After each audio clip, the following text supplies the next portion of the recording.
Hi, my name is Angelica, and today I will be doing a film analysis on Spike Lee's Do the Right Thing. The film was released in 1989 and follows Mookie, the main protagonist, also played by Spike Lee, on the hottest day of the year in his home neighborhood in Brooklyn. Throughout the film, hate and bigotry smolder as the heat progressively gets worse. And finally, the film ends with a climax of violence and racial tension. So I'd like to start off by talking about the film's meaning as a social justice film. I actually have a movie poster behind me of another social commentary, social justice film. It's one of my favorites. So I'd first like to start by talking about the characters and how they contribute to the film's overall meaning. So the characters play a critical role in the film. The film has a different narrative style that slightly diverges from normal film styles. While the film does follow one main character, Mookie, as kind of the A-plot of the film, as Mookie goes to the neighborhood and interacts with all of the other residents in the neighborhood, the audience is introduced to smaller B-plots, particularly with some of the more known side characters like Buggin' Out and Radio Raheem. So each character symbolizes a different component of the neighborhood. For instance, the mayor or mother sister, or as I mentioned before, Radio Raheem and Buggin' Out. The film juxtaposes the black residents of the neighborhood to the white gentrifiers within the neighborhood. The main gentrifiers, or the main white characters in the film, are those working at Sal's Pizza Shop. Sal's Pizza Shop is one of the only pizza places in the neighborhood. It's a common gathering place for a lot of the residents. And Sal has been working there in his restaurant for decades.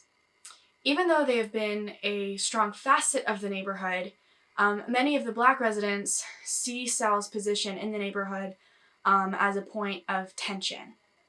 Many of the white characters, even those who claim to be from Brooklyn or who claim to have worked in the neighborhood for a very long time, have a sense of entitlement and disregard for the black residents in the neighborhood. One main example of this is Pino's opinions on black athletes and entertainers. Even though Pino acknowledges that all his favorite athletes and entertainers are black, he still has a lot of racist opinions and ideologies and a lot of disdain for the black community. This ultimately adds to the tension in the film and leads to the film's climax. Now, Mookie is kind of the center of the race tensions within the neighborhood on that day. Mookie works for Sal and remains relatively calm throughout the majority of the film. His annoyance and anger only coalesce when he's faced with more overt racism and hostility, particularly from Pino. By the end of the film, though, Mookie has reached his wit's end. Mookie throwing the trash can in the film's climax signifies the entire black community almost throwing in the towel, and finally putting their foot down and saying no to the white residents and gentrifiers' rules and racism, and overall asserting the black residents' right to live freely and without scrutiny. A lot of this is also seen with Radio Raheem and Sal right before the fires and riots start. Radio Raheem walks in with his boombox playing the song Fight the Power. Radio Raheem walks in with Buggin' Out, and both of them are upset that Sal has only pictures of Italian actors and entertainers on his wall.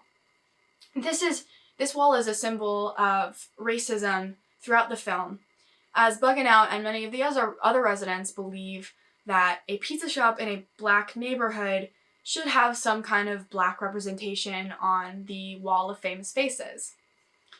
Sal understands this, as many times throughout the film, Buggin' Out and other friends of his come in and complain about the wall. By the end of the film, Sal is very tired. He is ready to go home, and like everybody else in the neighborhood, is tired of the heat. So when Radio Raheem comes in blasting his boombox, Sal gets very, very upset, and insists on Radio Raheem turning off the music. This is almost as if Sal is telling Radio Raheem to suppress who he is as a black person and overall suppression of the black community in general. You can almost see the two sides of this coin, though. On one hand, it's Sal's place of business. A lot of times people don't like really loud music. The boom boxes are very loud. It could have hurt his ears.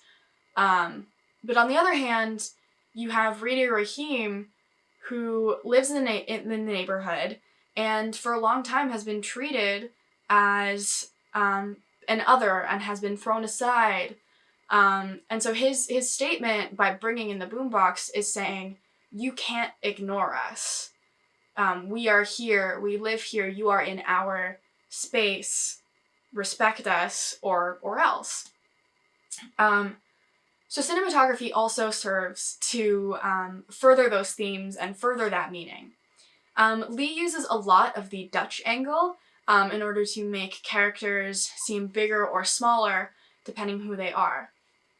Longer close-up shots also help to frame characters and display their importance in terms of the scene and the overall storyline. I think the cinematography contributes immensely to the social statement that Lee makes, especially when examining the length of the shot or the length of the scene. As the film progresses, the shots become more drawn out and more character-focused, making them seem a lot more intentional, especially when drawn out on particular characters. The camera often lingers on a character's face, forcing the audience to contemplate their emotions, their motivations, and their pain. The longer the camera lingers on a face or scene, the closer the movie approaches to its final climax. The beginning of the film, the shots tend to be shorter, more playful, less dramatic, but as the day goes on and the film continues, the shots are drawn out even longer, hinting towards the eventual film's climax and release of tension. Lee also makes a point of focusing longer shots on the black residents of the community, giving them not only more screen time and visibility, but a larger platform from which they can convey the same depth and complexity, for the most part, as white characters are allotted. Part of Lee's intention on making the film was helping to spread black stories and helping to create more diversity in Hollywood. This is an issue that we even see today. So by focusing the story mainly on black characters, Lee helps to tell their stories and to make audiences aware of the kind of oppression and brutality that black Americans face on a daily basis. The sound and music works very well with the cinematography, especially in terms of the way that sound is used to make the setting and the neighborhood seem more realistic. A lot of the sound creates an atmospheric effect, allowing the audience to envision themselves in the neighborhood and empathize with the characters as they go about their daily lives. From hearing birds on the street and kids playing in the background, to people walking on the sidewalk and cars going by, the sound really contributes to the film's overall realisticness and strength in its setting. The use of music also serves as the use of music also acts as a sound in terms of making their neighborhood more realistic, where you hear like radio in the background and you hear music being played from some of the apartments. But it also serves as a symbol of, again, the tension between the black residents and the white residents, particularly in the scene I previously mentioned with Radio Raheem and Sal. The song that Radio Raheem plays on his boombox, and actually that is played in the very beginning of the film with the opening scene and dance montage, is really important. The song's title is Fight the Power, which is a common phrase, especially with the Black Power movement. This really symbolizes Radio Raheem's purpose in the film. A lot of times, especially with the cinematography, he's portrayed as a bigger character, as a more forceful totem of the Black experience. And even sometimes the Black residents kind of scoff at him. You see sometimes the three men sitting under the umbrella. They see him walk by and they complain and they tell him to turn his music down. But Radio Raheem keeps going. And that also serves as a testament to, again, the film's purpose of promoting Black power and sharing those stories and showing audiences that Black people are important and don't just go away.